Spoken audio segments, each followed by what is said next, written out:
Lai izdalītu ar daļu, mēs pagriezīsim 1/3 kājām gaisā un dalīšanas zīmes vietā ieliksim reizināšanas zīmi. Un 4 ies skaitītājā un atbilde 12 ir. Nākošajā piemērā mēs, lai izdalītu atkal gāžam kājām gaisā 5/6 un dalīšanas vietā ierakstam reizināšanas zīmi.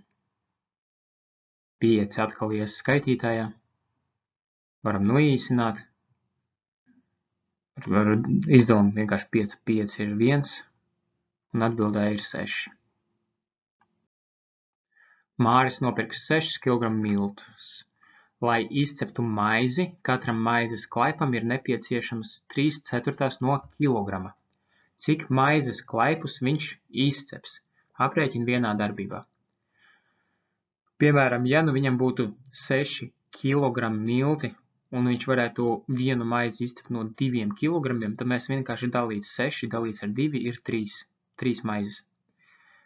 Taču šoreiz mums ir 3/4, nav tāds āprais skaitlis.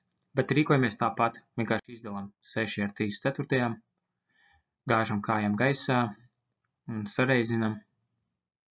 6 ies skaitītājā, var noīsināt, nevar noīsināt, var noīsināt 6 un 3. Un atbildē 8 klaipi.